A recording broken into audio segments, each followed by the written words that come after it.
అరే తక్కువయ్యి కానీ అసలైంది వెయ్యి. MDH కాశ్మీరీ ఎర్ర మిర్చి పౌడర్. పునర్నిర్మాణ పనుల ప్రారంభోత్సవానికి రాజధాని అమరావతి ముస్తాబైంది. అమరావతి పునః ప్రారంభం పేరుతోటి ప్రభుత్వం భారీ ఎత్తున కార్యక్రమం నిర్వహిస్తోంది. వెలగపూడిలో దాదాపు 276 ఎకరాల్లో అట్టహాసంగా సభకు ఏర్పాట్లు చేస్తారు. సభా ప్రాంగణం సర్వాంగ సుందరంగా ముస్తాబైంది. రాష్ట్రం నలుమూలల నుంచి దాదాపు 5 లక్షల మంది తరలివస్తారని అంచనా వేస్తున్నారు. మొత్తం 35 గ్యాలరీలతో పాటు బ్యారికేడ్లను ఏర్పాటు చేశారు. ప్రతి గ్యాలరీలో అందరికీ వేదిక కనిపించేలాగా LED తెరలను సిద్ధం చేశారు. ఇవాళ అమరావతిలో ప్రధాని మోదీ పర్యటిస్తారు. మధ్యాహ్నం 2:55 గన్నవరం చేరుకోనున్న మోదీకి స్వాగతం పలుకుతారు మంత్రులు, కూటమి నేతలు. అక్కడి నుంచి సచివాలయానికి చేరుతారు. హెలీప్యాడ్ దగ్గర స్వాగతం పలకనున్నారు CM Chandrababu, deputy CM Pawan Kalyan. మధ్యాహ్నం 3:30 రాజధాని పునర్నిర్మాణ పనులకు శంకుస్థాపన చేస్తారు. హైకోర్టు, సచివాలయం, అసెంబ్లీ భవనాలతో పాటు న్యాయమూర్తుల నివాస సముదాయాలకు శంకుస్థాపన చేస్తారు మోదీ. ప్రధాని మోదీ చేతుల మీదుగా ఇవాళ అమరావతి ప్రజా రాజధాని పునః ప్రారంభం సందర్భంగా ముఖ్యమంత్రి చంద్రబాబు ఆంధ్రప్రదేశ్ ప్రజలకు హృదయపూర్వక శుభాకాంక్షలు తెలియజేశారు గవర్నర్ అబ్దుల్ నజీర్.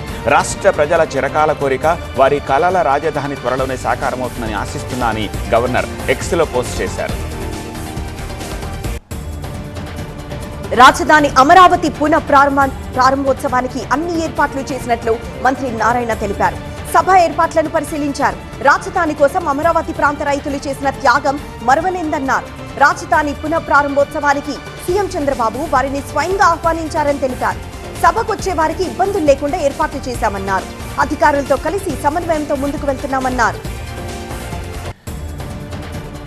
గ్రామీణ నీటి సరఫరా అధికారులతోటి సమీక్షా సమావేశం నిర్వహించారు డిప్యూటీ సీఎం పవన్ కళ్యాణ్. ప్రణాళికతో పనిచేసి వేసవి నీటి ఎద్దడిని అధిగమిద్దామన్నారు. నీటి కొరత ఉన్న ప్రాంతాలను గుర్తించాలని అధికారులను ఆదేశించారు. తాగునీటి సరఫరాపై వార్ రూమ్స్ ఏర్పాటు చేయాలన్నారు. నీటి సంరక్షణ పట్ల ప్రజలకు అవగాహన కల్పించాలన్నారు పవన్. డబుల్ ఇంజిన్ సర్కార్తో అభివృద్ధి పరుగులు పెడుతుందన్నారు కేంద్ర మంత్రి శ్రీనివాస్ వర్మ. ఇందుకు అమరావతి ఒక ఉదాహరణ అని చెప్పారు. పోలవరం, అమరావతికి కేంద్రం సహకరిస్తోందన్నారు. ప్రధాని సభలో అభివృద్ధికి సంబంధించిన అంశాలే ఉంటాయన్నారు. వైసీపీకి మెజారిటీ ఉన్న కుప్పం మున్సిపాలిటీని టీడీపీ అడ్డదారిలో అధికారం దక్కించుకుందని ఆరోపించారు వైఎస్ జగన్. కుప్పం నుంచే చంద్రబాబు రాష్ట్రానికి తప్పుడు సంకేతాలు పంపుతున్నారన్నారు. విశాఖలో చంద్రబాబు బినామీలకు భూములిస్తున్నారని ఆరోపించారు. రూపాయి పెట్టుబడి పెడితే 3,000 కోట్ల భూములు కట్టబెడుతున్నారని విమర్శించారు. రాష్ట్రంలో రెడ్ బుక్ రాజ్యాంగం నడుస్తోందన్నారు జగన్. ఏపీ లిక్కర్ స్కామ్ లో కీలక నిందితుడైన కేసిరెడ్డి రాజశేఖర్ రెడ్డి భారీగా భూములు కొన్నట్లు అనుమానిస్తోంది ప్రత్యేక దర్యాప్తు బృందం. లావాదేవీల వివరాలు కోరుతూ AP, Telangana stamps and registration శాఖలకు లేఖ రాశారు ఏపీ సిట్ అధికారులు. మరోవైపు కేసిరెడ్డి రాజశేఖర్ రెడ్డిని 7 రోజుల పాటు సిట్ కస్టడీకి అనుమతించింది ఏసీబీ కోర్టు. ప్రస్తుతం జ్యుడిషియల్ రిమాండ్ లో ఉన్న కేసిరెడ్డిని ఇవాల్టి నుంచి వారం రోజులు విచారించేందుకు అనుమతించింది. ఉదయం 8 గంటల నుంచి సాయంత్రం 6 గంటల దాకా కేసిరెడ్డిని విచారించబోతున్నారు సిట్ అధికారులు. కర్నూలు జిల్లా ఎమ్మిగనూరు వైసీపీ కార్యకర్తల ఆత్మీయ సమావేశంలో విభేదాలు భగ్గుమన్నాయి. ఎవరో చెప్పిన మాటలతో తనను విమర్శిస్తున్నారని మండిపడ్డారు బుట్టా రేణుక. పార్టీ కోసం అందరూ పనిచేయాలన్నారు.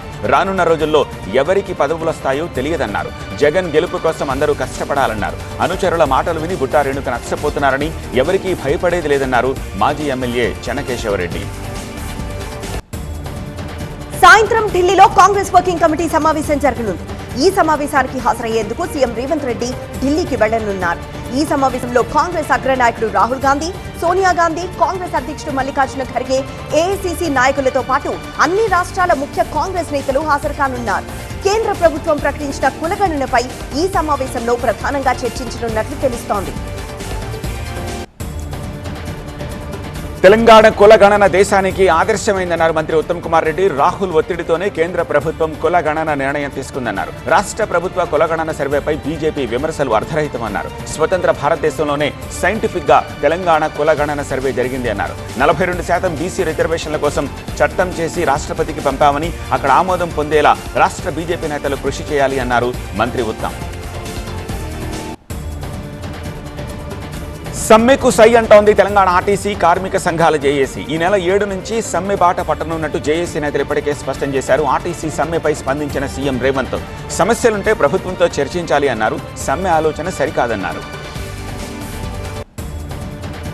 రంగారెడ్డి జిల్లా ముచ్చింతల్లోని సమతా స్ఫూర్తి కేంద్రంలో శ్రీ రామానుజాచార్య సహస్రాబ్ది సమారోహ ఉత్సవానికి భారీ ఏర్పాట్లు చేశారు. భగవత్ రామానుజాచార్య తిరునక్షత్రం సందర్భంగా ఉదయం నుంచి 11 గంటల వరకు సువర్ణ రామానుజుల వారికి నవ కలశాలతో అభిషేకం నిర్వహిస్తారు. సాయంత్రం 6 గంటల నుంచి భగవత్ రామానుజ మూర్తులకు విశేష ఆరాధన, విశ్వరూపధర రామానుజ కార్యక్రమం నిర్వహిస్తారు. ఈ జయంతోత్సవాలకు అతిథిగా గవర్నర్ జిష్ణుదేవ్ వర్మ హాజరవుతారు. కాసేపట్లో రామానుజాచార్యుల జయంతోత్సవాలు మొదలు కానున్నాయి. ఉదయం నుంచి సాయంత్రం వరకు అనేక కార్యక్రమాలు నిర్వహించబోతున్నారు. సమాజంలో అంటరానితనాన్ని, వివక్షను రూపుమాపి సమానత్వ సాధన కోసం కృషి చేసిన శ్రీ రామానుజాచార్య స్వామి జయంతిని పురస్కరించుకునే సహస్రాబ్ది ఉత్సవాలలో భక్తులు విశేషంగా పాల్గొనాలని పిలుపునిచ్చారు చెనజీయర్ స్వామి. కుకట్పల్లి బాలాజీనగర్ శ్రీ షిరిడి సాయిబాబా ఆలయ వార్షికోత్సవం ఘనంగా జరిగింది. ఆలయ కమిటీ చైర్మన్ సాతు ప్రతాప్ రెడ్డి ఆధ్వర్యంలో జరిగిన వేడుకల్లో మాజీ మంత్రి శ్రీనివాస్ గౌడ్, కాంగ్రెస్ పార్టీ కుకట్పల్లి ఇన్ఛార్జ్ బండి రమేష్ హాజరయ్యారు. ప్రత్యేక పూజలు చేశారు. అనంతరం సాయిబాబాను పల్లకీలో ఊరేగించారు. పల్నాడు జిల్లా దాచేపల్లిలోని ఆంధ్ర తెలంగాణ సరిహద్దుల్లో ఉద్రిక్తత చోటు చేసుకుంది. తెలంగాణ బోర్డర్లో ఆంధ్రప్రదేశ్ నుంచి ధాన్యంతో వెళుతున్న లారీలను ఆపేస్తున్నారు తెలంగాణ అధికారులు. తంగడ కృష్ణానది వారధిపై తెలంగాణ వైపు వెళ్లాల్సిన ధాన్యం లారీలు నిలిచిపోయాయి. కృష్ణానది బ్రిడ్జిపై లారీలు అడ్డం పెట్టి ఆందోళన చేస్తున్నారు లారీ డ్రైవర్లు. ఆంధ్ర నుంచి వెళుతోన్న ధాన్యం లారీల్ని ఆపవద్దని కోరారు. మంచిర్యాల జిల్లా బెల్లంపల్లిలోని కాల్టెక్స్ ఏరియాలో పానీపూరి తిని 6 అస్వస్థతకు గురయ్యారు. పానీపూరి తిన్న 3 గంటల తర్వాత వాంతులు, విరోచనాలు, కడుపు నొప్పితో బాధపడ్డారు. వారిని బెల్లంపల్లి ప్రభుత్వాసుపత్రికి తరలించారు. కడప నగరంలోని పాత కడప చెరువును ఆక్రమించారు. చెరువు కింద ఉన్న బఫర్ జోన్లో ప్లాట్లు వేసి అమ్ముకునేందుకు టిప్పర్లతోటి భారీగా గ్రావెల్ కుప్పలు తోలారు అక్రమార్కులు. గ్రావెల్ని తోలుతుండటంతో రైతులు అడ్డుకున్నారు. జేసీబీ టిప్పర్ను రెవెన్యూ అధికారులకు పట్టించారు. చెరువును ఆక్రమించి ప్లాట్లు వేయాలనుకునే వారిపై అధికారులు కఠిన చర్యలు తీసుకోవాలని కోరారు. చెరువు కింద ఉన్న బఫర్ జోన్ను ఆక్రమణకు గురి కాకుండా చూడాలని రైతులు విజ్ఞప్తి చేశారు. హైదరాబాద్ లో పలు చోట్ల భారీ వర్షం కురిసింది. ఉరుములు, మెరుపులు, ఈదురుగాలులతో కూడిన వర్షం పడింది. Jubilee Hills, Banjara Hills, Panjagutta, Ameerpet, Kukatpally, Miyapur, జీడిమెట్లలో వర్షం కురిసింది. వర్షంతో ప్రధాన రూట్లలో భారీగా ట్రాఫిక్ జామ్ అయింది. Secunderabad to Hitech City, Khairatabad to Kukatpally, Hitech City to Lingampally రూట్లలో భారీగా వాహనాలు నిలిచిపోయాయి. ఇవాళ తెలంగాణలోని 21 జిల్లాలకు వర్ష సూచన చేసింది వాతావరణ శాఖ. పలు జిల్లాల్లో మోస్తరు వర్షాలు కురిసే అవకాశం ఉంది. గంటకు దాదాపు 40 కిలోమీటర్ల వేగంతో ఈదురు గాలులు వీచే ఛాన్స్ ఉందని చెప్పింది. కొన్ని చోట్ల అత్యధిక ఉష్ణోగ్రతలు నమోదయ్యే అవకాశం ఉందని వాతావరణ శాఖ తెలిపింది. ఢిల్లీలో భారీ వర్షం పడడంతో పలు ప్రాంతాలు జలమయమయ్యాయి. రోడ్లపైకి వరద నీరు చేరడంతో వాహనదారులు ఇబ్బందులు పడుతున్నారు. ట్రాఫిక్ కు అంతరాయం కలుగుతోంది. ఢిల్లీలో భారీ వర్షాలు కురుస్తున్న నేపథ్యంలో అధికారులు అప్రమత్తంగా ఉండాలని ఢిల్లీ సీఎం తెలిపారు. సాధారణ ప్రజలకు ఎలాంటి ఇబ్బందులు కలగకుండా చూడాలని ఆదేశించారు. బీహార్ నుంచి హజ్ యాత్రకు వెళ్తున్న భక్తులకు వీడ్కోలు పలికేందుకు పాట్నాలోని హజ్ భవన్ కు వెళ్లారు సీఎం నితీష్ కుమార్. యాత్ర సాఫీగా సాగాలని ఆకాంక్షిస్తూ వారితో కలిసి ప్రార్థనలు చేశారు. అయోధ్య రామాలయం మొదటి అంతస్తులో కొలువుదీరనున్న రామ దర్బారు గదికి బంగారు ద్వారాన్ని అమర్చారు. 12 అడుగుల ఎత్తు, 8 అడుగుల వెడల్పుతో ఈ ద్వారం ఉంది. పహల్గామ్ దాడికి ప్రతీకారం తప్పదని హోంమంత్రి అమిత్ షా మరోసారి హెచ్చరించారు. ఉగ్రదాడులు ఎక్కడ నక్కినా పట్టుకొని అంతం చేస్తామని ప్రకటించారు. ఉగ్రవాదంపై పోరులో భారత్కు ప్రపంచ దేశాల మద్దతుందని స్పష్టం చేశారు. ఉగ్రవాదాన్ని అంతం చేసే వరకు పోరాటం కొనసాగుతుందని అమిత్ షా అన్నారు. మద్య నిషేధం కారణంగా బీహార్ కేటా 20,000 కోట్ల రూపాయల నష్టం జరుగుతోందని జన్ సురాజ్ పార్టీ అధినేత ప్రశాంత్ కిషోర్ ఆరోపించారు. ఆ డబ్బంతా అవినీతి అధికారులు, నాయకులు, మద్య మాఫియా జేబుల్లోకి వెళుతోందని తెలిపారు. జనాభా లెక్కలకు సంబంధించి ప్రభుత్వం హెడ్లైన్ అయితే సంపాదించుకుంది, కానీ డెడ్ లైన్ ఎక్కడా అని కాంగ్రెస్ పార్టీ ప్రశ్నించింది. 2021లో జనగణన చేపట్టాల్సిందని కాంగ్రెస్ గుర్తు చేసింది. జనాభా లెక్కలకు 8,254 కోట్ల రూపాయలు కావాలని 2019లో చెప్పిన ప్రభుత్వం ఈ బడ్జెట్లో కేవలం 575 కోట్ల రూపాయలు మాత్రమే కేటాయించిందని కాంగ్రెస్ నేత జయరాం రమేష్ తెలిపారు. కులగణన గురించి కేంద్రం చేసిన ప్రకటన కంటి తుడుపు చర్య అని కాంగ్రెస్ అధ్యక్షుడు మల్లికార్జున ఖర్గే విమర్శించారు. నిజాయితీగా చేసే ఉద్దేశం మోదీ సర్కార్కు లేదన్నారు. జనగణనకు కేటాయించిన డబ్బు ఏ మూలకు సరిపోదని ఖర్గే తెలిపారు.